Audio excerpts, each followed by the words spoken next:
Welcome everybody to the Single and Stiletto Show. I'm Suzanne Oshima and I'm a dating and relationship coach and founder of Dream Bachelor and Bachelorette and also of Single and Stilettos. And I am so excited because today we have as our special guest Cyndi Olin, and she's a relationship strategist and coach at Create Your Own Luck and Love. And today we are talking about beware of these kind of relationships. And ladies, I cannot wait to hear what she's going to say. And I know you can't wait either. And she's going to tell you about two kinds of relationships that you need to be aware of. But before we jump into it, Cyndi, I would love for you to tell our audience a little bit about you and how you became a relationship strategist and coach. Yes, thank you so much for having me, Suzanne.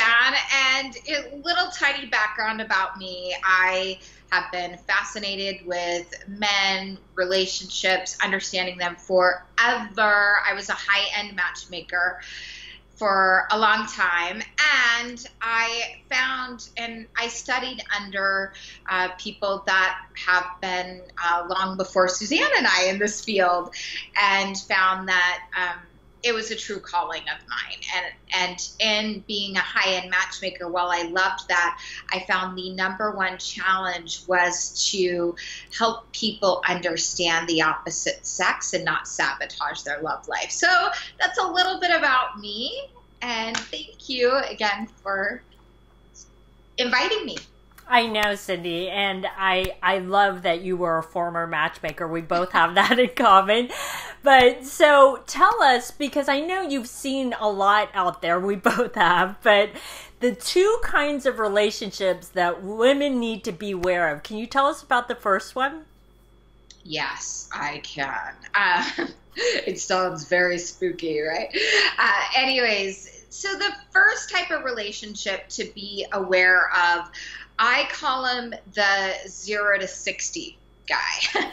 So the, like, it, you know, all of a sudden you meet, there's all this chemistry, you're all, you know, you go from one date to spending every single day together. It's fast and furious. That's what I call it, the fast and furious relationship. Well, what is common with these types of relationships if you go along with it? And a lot of times, these types of men that go really quickly into relationship are inadvertently chemically attracted to women that are really wanting to feel loved.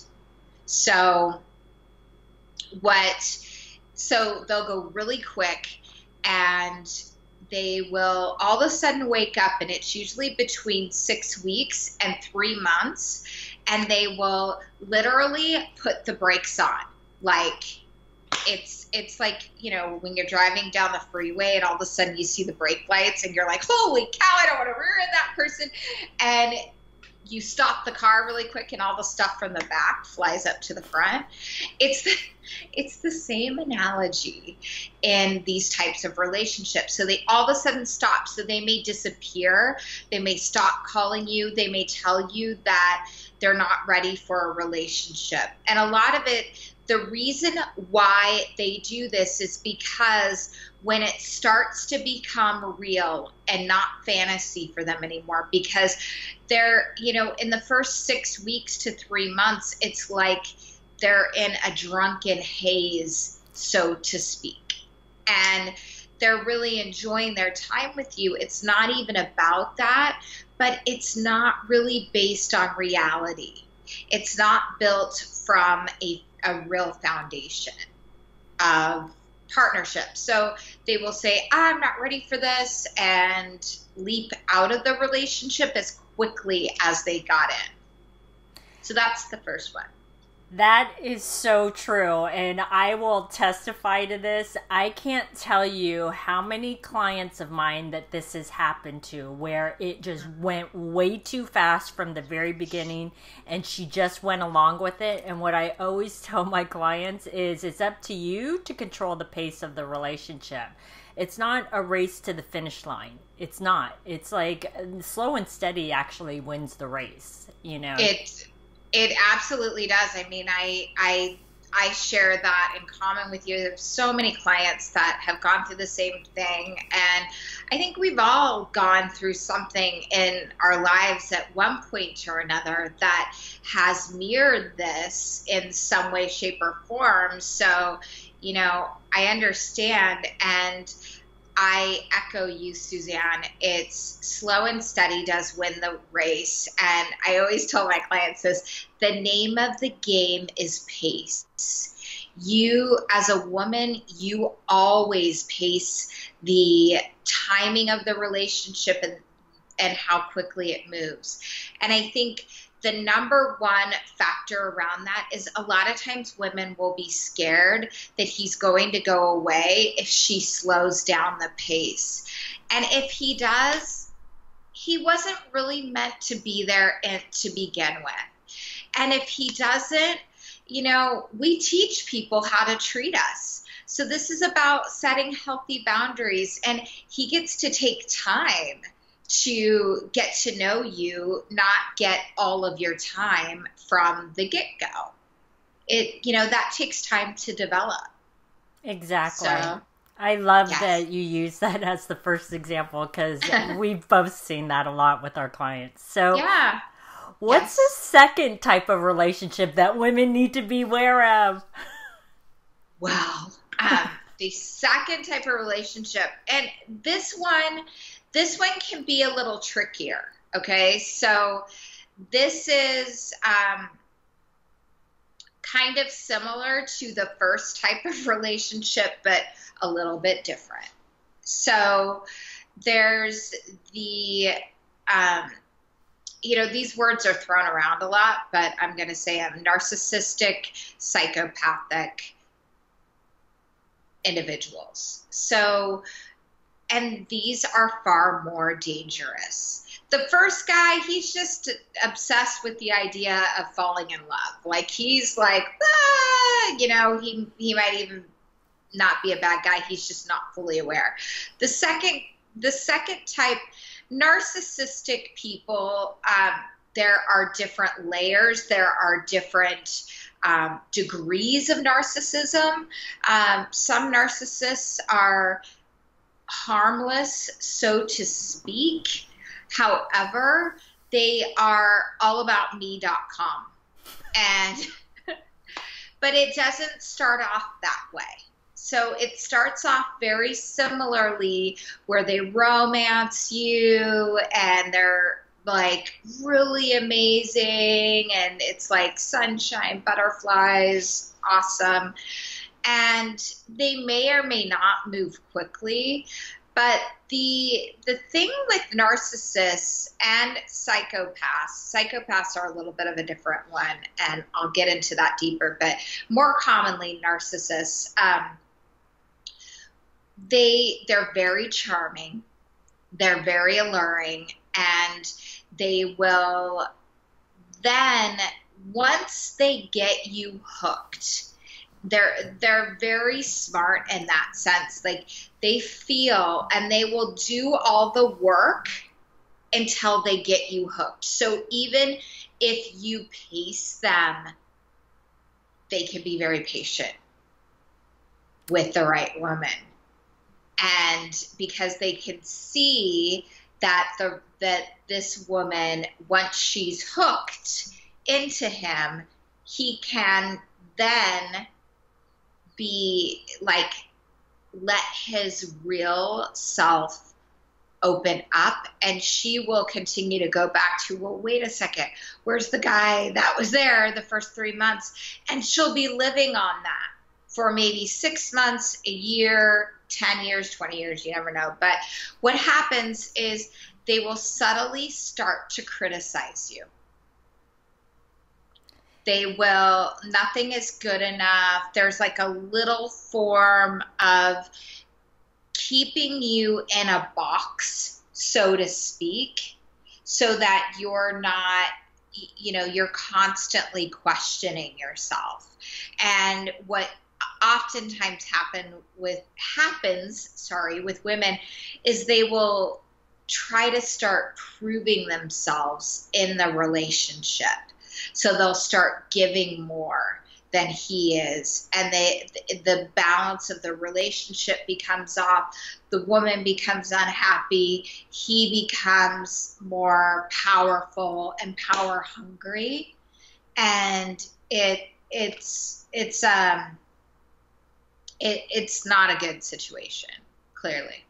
Well, and I'm a very visual person, and while you're describing this to me, this is the visual that I got, is when you talked about the beginning stages of that type of relationship, is you talked about him getting her hooked, right?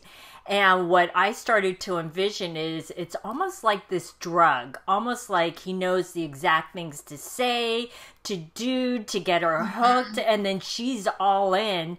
And then when he figures out that she's all in and she's hooked to this quote unquote drug, right? Then like I started to notice a shift in my visual in my mind. Is that how you envision it too? Yes, it's like next thing you know, he starts inserting poison little by little by little.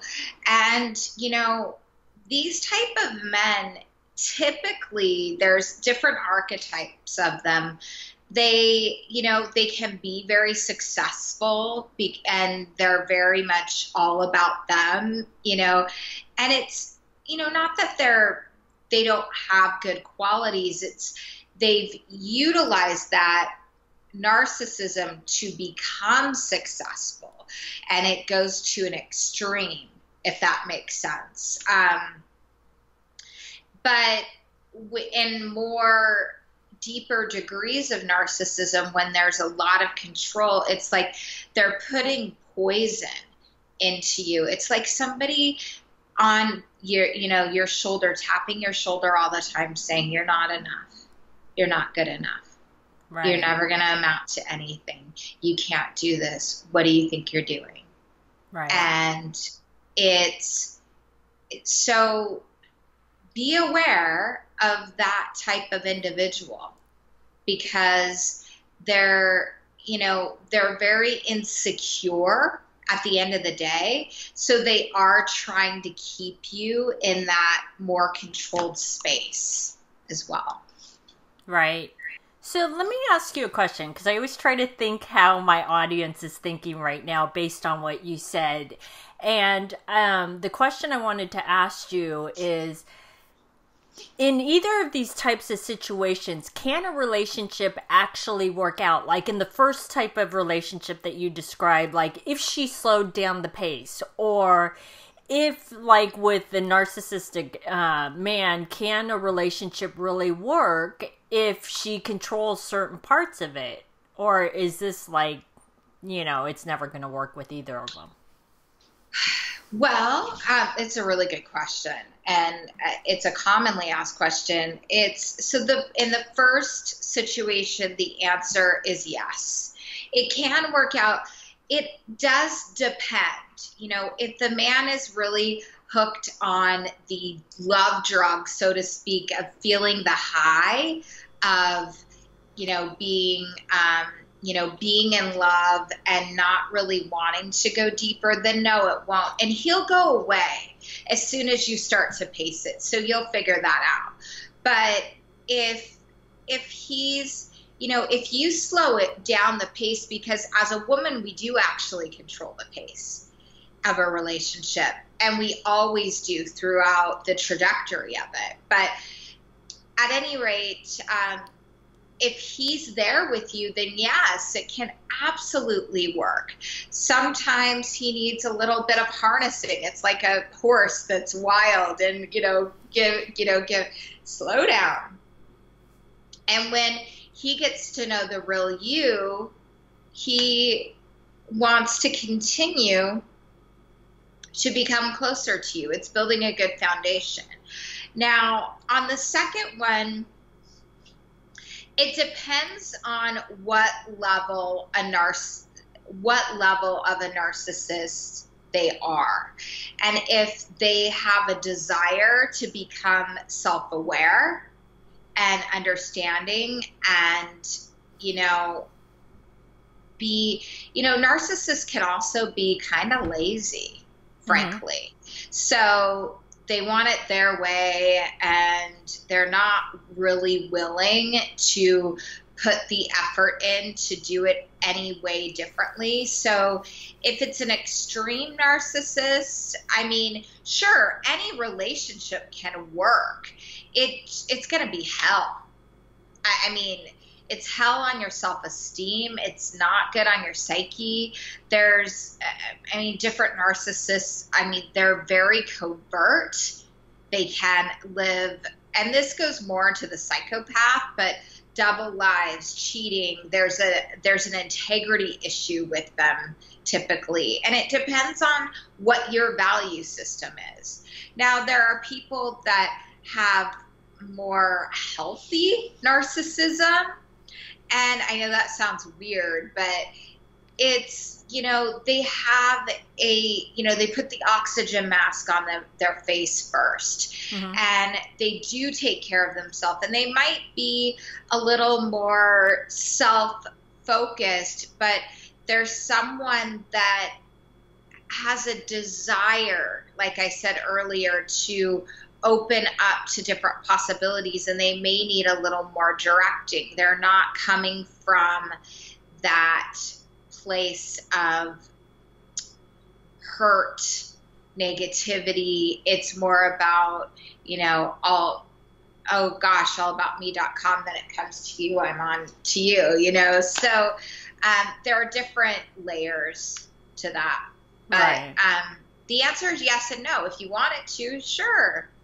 A narcissist will be happy to stay, and they can be very codependent too. That's so funny, because you would think that a narcissist wouldn't be codependent, right? So, and so what I'm hearing and what the ladies should take away from this is that it can work, but is that he has to be willing to work on his own stuff in either situation and become self-aware in either situation and be able to work with you on whatever's going on. So Absolutely. These have been some great tips. So Cyndi, I know you have a free gift for the ladies, so can you tell them about it? Absolutely. Yes. I have a love mastery manuscript that was written, and it's all about, you know, understanding love and relationships, something that I love and geek out on. And there's an FAQ, commonly asked questions, you know, understanding men, how they relate in relationships, and how you can easily connect with them. So this is complimentary for your tribe, as well as I understand everyone has their own unique situation when it comes to dating and relationship. And if you feel called to do so, I'm offering a complimentary 30-minute call for your tribe, Suzanne, to go over this and have a breakthrough in your love life. So thank you.